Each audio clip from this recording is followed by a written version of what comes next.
Hello mga ka-Oragon! Welcome back in my YouTube channel. Kumusta po kayo? Ako ito. Trabaho. Mga ka-Oragon, meron po akong topic ngayon at saka ipapakita ko sa inyo ang trabaho ko. Ang topic ko ngayon about sa pagiging katulong. At sabi nila, kasi may mga iba daw na kinahiya ang pagiging katulong. Pero ako, I'm proud na ipakita sa inyo ang pagiging katulong ko. Ayan. Kita nyo yan. Yan ang gagawin ko. Dinaban ko siya. Cover yan ng table namin. Lalaban ko siya kasi sobra ng dumi. Saka, yan. Habang nagtatrabaho ko, ipapakita ko sa inyo. At sasabihin ko rin about sa mga opinion ng pinahiya ang pagiging katulong. Ay, nako! Bakit mo rin mga tao pinahiya ang pagiging katulong? Kung sila pinahiya nila ang pagiging katulong, ako naman proud na proud. Alam niyo mga ka-Oragon, hindi dapat kinahiya ang pagiging katulong, dapat maging proud ka pa. Kasi, ang pagiging katulong ay malinis na trabaho. Kesa naman magtrabaho, kesa naman ang gawin mo, tumambay,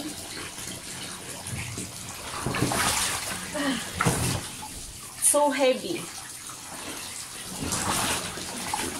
Tumambay, mag-antay na pakainin ng magulang, o kundi ng asawa, dahil sa mga batugan. So, magtrabaho ka na lang ng katulong. Kahit katulong yan, malinis naman na trabaho. At least hindi ka nagnanakaw, hindi ka pa nakakagawa ng masama. Alam nyo, sa mga nagsasabi na pinahiya ang pagiging katulong, isa lang ang masasabi ko sa inyo, ha? Arte nyo. Mariose. Umiinit lang ang bumbunan ko. Tama pang ikahiya ang pagiging katulong. Bakit? Anong masama dyan? Anong masama kung nagkukuskus kami ng inidoro? Ha? Hindi masama yun, ha? Ba? Mga kaarte ng pinahiya-hiya na yan. Ayan, karos.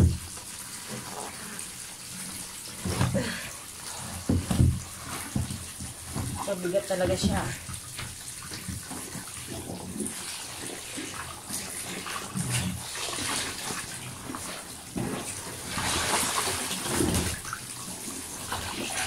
Nakakaya sa pagiging katulong? Mga ka-Oragon, tanungin ko nga kayo. Ano ba nakakaya sa pagiging katulong?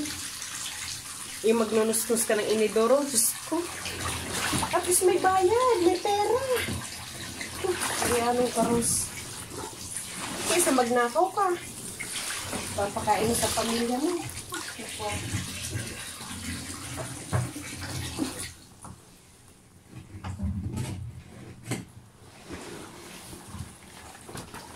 Tulad doon sa amin, mga tao doon sa amin, pinahiya daw ang pagiging katulong. Sinasabi daw na, tabi-tabi po yung makakakita ng vlog ko, baka yung tagaroon sa amin. Kinahiya ang pagiging katulong. Tinatanong kung anong trabaho, sasabihin daw, sekretary. Yung pala katulong. Hindi, naging kabit pa. Pero pinahihiya. Ano nakakaya sa pagiging katulong? Hindi ko baga mga maintindihan. Samantalang ako, proud na proud. Ayun maglalaba. Nasa bakas na sila amo, kaya kailangan kong todo kayod ngayon. Maraming gagawin. Kaya sa mga katulad ko mga katulong dyan, huwag niyong ikahiya ang pagiging trabaho kasi hindi madali maging katulong. Napakarami na pinagmamalupitan ng mga katulong sa iba't ibang bansa. Minsan wala pang makain. Tapos minsan walang tulog. Masasamang ugali ng mga naging amo. Kaya sa mga katulad ko OFW, huwag kayong mahihiya. Be proud to be katulong. Ha? Grabe. Sa ngayon, tapos pag naging katulong ka pa, ganitong itsura mo, tignan mo, hindi ka nag-aayos. Para ka ng bruha. Pero okay lang. At least pera yan, pera yan. Kaya sa mga katulad ko FW, be proud po sa pagiging katulang. Kayang-kaya natin yan. Huwag kayong mawawala ng pag-asa. Balang araw, tayo naman ang yayaman. Sa pamamagitan nyo ng pagkuskus ng inidoro. Kasi mga kauragan ko, pag kayo nahihirapan tayo, di ba? Ang pagiging katulong hindi naman talaga madali. Mahirap talaga yan, lalo na kung may mga amo ka na hindi magaganda ang ugali. Pag nahihirapan ka, isipin mo na lang lagi, someday, yayaman din ako. Ako naman ang magiging boss. Kasi sa totoo lang mga kauragon, yan ang iniisip ko. Tapos sinasabi ko pa, pag edad kong 45, ako naman ang magiging amo.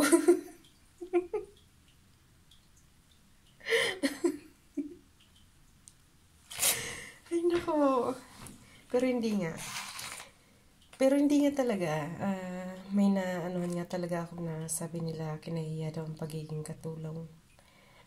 Sa mga kinahiya ang pagiging katulong, ang masasabi ko lang po sa inyo. Maarte kayo? Kala nyo kung mga sino kayo? Ba, kinahiya nyo ang pagiging katulong? Bakit mayaman na ba kayo? Ba, Marianong Karos. Ikaya nyo yung pagiging katulong kung hindi talaga kayo nagiging katulong. Hindi yung katulong lang din naman kayo. Tapos ididinay nyo pa na hindi kayo katulong. My goodness. May galiw, may gulay. Ano ba yan? Sus. Alam nyo po ba na hindi madali ang pagiging katulong? Katulad ko, kung minsan parang gusto ko nang sumuko. Minsan gusto ko na lang umuwi na lang ng Pilipinas. Kaso iniisip ko, may anak pa ako. Tapos, hindi kakayanin ng kung doon lang ako magtatrabaho. Kasi alam niyo po, sa totoo lang, ang amo napakahirap. Alam niyo kahit na mali nila, isisisi sa'yo. Andiyan yung pagbibintangan ka na pag may mga nasisira sa bahay nila, kahit hindi mo naman ginagawa, ikaw ang pagbibintangan. Sasabihin nila, kilala na kita, ikaw ang may gawa niyan. Tapos minsan, lahat talaga may stress ka talaga. Tapos lalo na pag ang amo mo sobrang mabunganga, natataranta ka na, hindi mo na alam kung anong gagawin mo. Pag ang amo pa naman sobrang mabunganga, tapos daldal ng daldal, utos dito, utos doon. Minsan natataranta ka, hindi mo na alam kung ano ang gagawin mo. Doon ka laging nagkakamali. Tapos pag nagkamali ka, dyan naman galit na. Kaya kung minsan hindi natin naiiwasan na sagot-sagutin ang mga amo. Pero awa naman ng Diyos, kahit sinasagot-sagot mo, hindi ka naman tinatanggal nila. Kasi minsan siguro nare-realize din nila na mali rin nila. Talagang nakaka-stress, talagang nakakataranta na tawag dito, tawag doon, hahawakan mo pa lang yung inuutos niya, meron na naman susunod. Napakahirap, hindi madali ang pagiging katulong. Alam niyo, pag uwi ng bahay, lupay-pay ka, hindi ka na makadot-dot, minsan hindi ka na makapag-vlog. Kung gusto mo pang mag-vlog, may gagawin ka pa, hindi na. Kasi talagang grabe, as in talaga, ang pagiging katulong hindi madali. Hindi katulad ng iba, pag nagtatrabaho ka sa mga company, kahit papaan may pahinga. Pero dito talaga sa pagiging katulong, wala, as in wala. Tapos ang hirap pa pag ang amo mo talaga demanding. Tapos isipin mo, kahit aabutin niya na lang, tatawagin ka pa, ang layo-layo mo, ang dami-dami mong ginagawa. Aabutin na lang yun, hindi niya pa magawa. Tas takbo ka na naman kasi sasabihin niya, quick, quick, quick. Lagi yan. Parang yung quick, quick. Yung tinitinda. Hindi talaga madali ang pagiging katulong. Nakaka-stress. Tapos minsan, pag natutulog ka, nadadala mo pa yan sa pagtulog mo. Minsan nagsasalita ka pa. Ay nako, kaya sa mga katulad ko FW, katulad ko mga katulong ang trabaho, huwag niyong ikakahiya yan. Kasi malinis na trabaho yan at yan ang bumubuhay para sa pamilya natin. At saka nabibigyan natin sila ng magandang buhay kahit hirap na hirap tayo. Ang sabi nga ng iba, madali lang daw ang pagiging OFW, pagiging katulong. Kasi minsan pag Sunday, lumalabas tayo, mga nakaseksing damit, kung saan-saan tayo lugar. Hindi nila alam na stress tayo sa amo. Tapos, andyan pa, samahan pa ng lungkot kasi minsan hindi tayo mini-message, hindi tayo kinakausap ng pamilya natin, wala tayong nakakausap sa pamilya natin. Tapos, kung minsan pa, magbe-message lang sila, tatawag lang sila, parang humingi ng pera. Pag naipadala mo na, wala ka na namang kausap. Grabe, ang sakripisyo ng mga katulad namin OFW at katulad namin mga katulong. Kala nyo ba, madali lang? Hindi. Tapos, yung pang makakakuha ka pa ng amo na minsan walang pagkain, ipapakain sa'yo kung saan sira na. Diyan itatambak lahat yan sa may fridge. Tapos hindi nila yan ipapakain hanggat hindi pa nakikita na medyo sira-sira na. Tapos syempre hindi mo naman yun makakain kaya itatapon mo rin. Alam naman kainin mo yun. Tapos andyan pa yung makakakuha ka pa ng amo na walang tulog, walang pahinga. Tapos kahit na hindi mo na oras ng trabaho, pag dumating sila, gigisingin ka para lang papagtrabahuhin pa. Kaya alam nyo, napakahirap ng pagiging katulong. Grabing sakripisyo ng pagiging katulong. Kaya wag nyong ikakahiya ang pagiging katulong dahil hindi yan madali. Hindi madali ang pagiging katulong. Tandaan nyo yan. Sa mga katulad ko FW at mga katulad ko katulong, Fighty! Kaya natin yan! Ay, Diyos ko, ako nga lang po talaga. Sa totoo lang ngayon lang ako nakapagpahinga na wala si amo. Grabe, ang stress. Pero kinakaya ko kasi kung di ko kakayanin, kawawa lang. Ang dami kong sinusuportahan. Ang dami kong pinapakain. Sabi ganun. Tiyaga lang po talaga sa pagiging katulong. Promise po talaga, ang pagiging katulong hindi madali. Napakahirap, lalo na kung may amo ko talagang napakalinis. Itong amo ko sobrang linis. Kahit kararampot lang, kahit tuldok lang na dumi may makikita. Grabe na ang bunganga niya. Minsan nakakaano na sa tainga. Pero, ay, Diyos ko. Minsan nga, ang ginagawa ko na lang pag sobra siyang parang gusto ko na rin sumuko. Parang sasabog na nga din ako minsan. Kaya minsan talaga, nasasagot ko siya ng nasasagot, nagkakasagutan kami. Minsan kasi hindi mo na talaga kaya. Pero ngayon, tinatry ko na maging maayos. At saka alam niyo ba, ang ginagawa ko pag nasusobra na siya, tatalikod ako, bubuntong hininga, at magdadasal ako. Ama, Jesus Christ, Mama Mary, kaya ko to. Kaya ko to.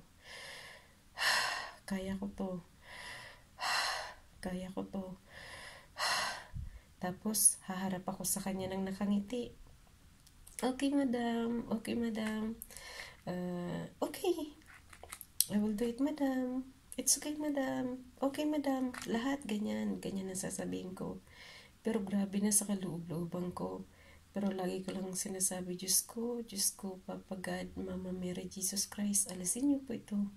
Alisin niyo po itong bigat ng nararamdaman ko. Buksan niyo po.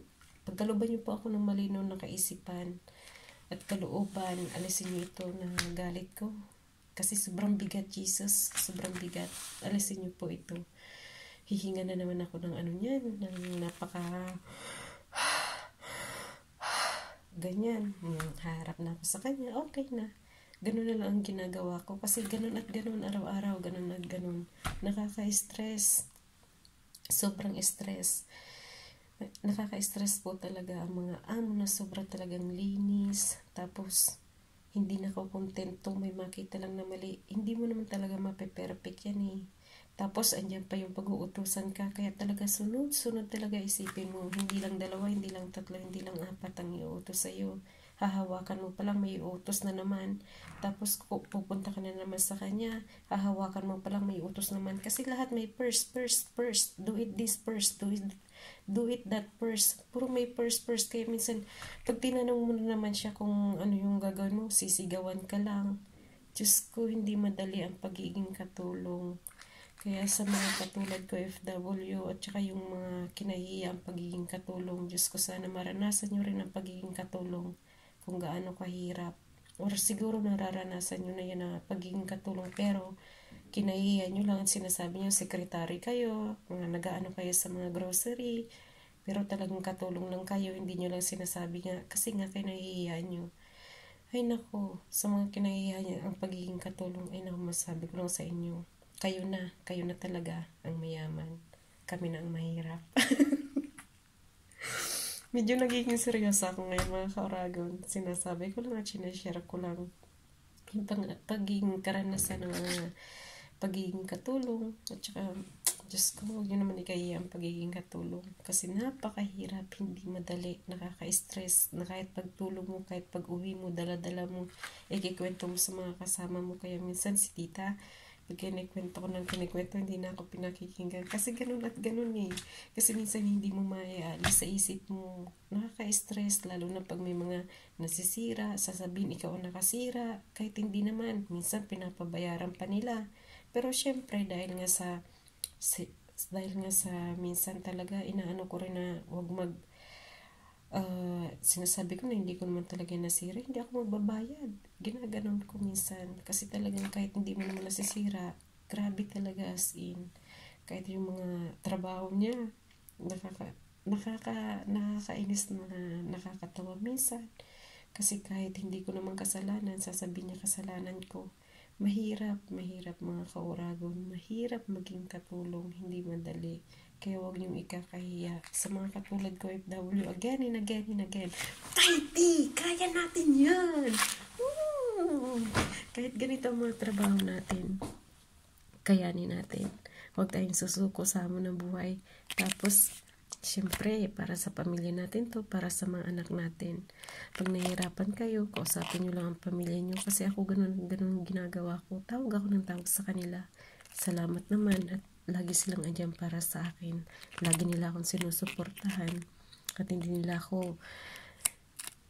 nila iniisnab yung tawag ko. Kaya salamat sa Diyos. Kaya kung kayo, mga katulad ko FW, tapos yung mag-a-apply pa lang, tiyaga lang po talaga. Pagtiyagaan nyo na lang ang amo nyo kasi huwag na kayong palit-palit kahit mahirap, sobrang hirap. Pagtiyagaan nyo na lang yung mga amo nyo kesa naman sa pabago-bago kayo, hindi nyo alam kung ano yung sa susunod na naman na magiging amo nyo. Tiyaga na lang po talaga, tiyaga para sa pamilya natin. Kaya tayo nandito para sa pamilya natin, lalong-lalo na sa mga anak natin kasi gusto natin sila mabigyan ng magandang buhay. Mga kauragon, tiyaga lang sa mga katulad ko, OFW, saan malapalap ng buong mundo. At ingat po kayo. God bless you all po. Hanggang dito na lang at kailangan ko na magtrabaho. Nakaano na ako. Kailangan ko na magtrabaho. And please support my channel and please subscribe my channel. Like and share. Thank you po. Sana may natutunan kayo. Kahit ganito lang yung mga sinasabi ko. Sana po mga katulad ko, muli po, huwag niyo ikahiya ang pagiging katulong. Be proud po sa pagiging katulong. Kasi dyan tayo yayaman. Tiyaga lang, sipag. At higit sa lahat, huwag kalilimutan, tumawag sa taas. Kasi sila lang ang mga kasama. Sila lang talaga ang maasahan natin. Sa mga katulad ko, FW. Lalo na pag kayo po nahihirapan sa trabaho nyo. Kahit ano pang ginagawa nyo, pray lang. Kasi pag nasambit nyo lang po ang pangalan ng Diyos, sasabihin ko po sa inyo, luluwag ang pakiramdam nyo. Kahit sobrang bigat siya, sobrang bigat. Ipanalangin mo lang na, Lord, kaya ko to. Papa God, Mama Mary, Jesus Christ, kaya ko to. Bigyan mo ako ng linaw na kaisipan at kalooban. Kaya ko to. Alisin niyo ang bigat sa puso ko. Kaya ko to. Dahil lagi kayong andyan para sa akin at kasama ko kayo. Alam kong di niyo ako pababayaan. Please, please, Papa God, Mama Mary, Jesus Christ, have mercy on me. Kahit po sa isip niyo lang po yan sabihin, sinasabi ko po sa inyo, luluwag po ang pakiramdam niyo. Maraming salamat po and God bless. Ingat po kayo.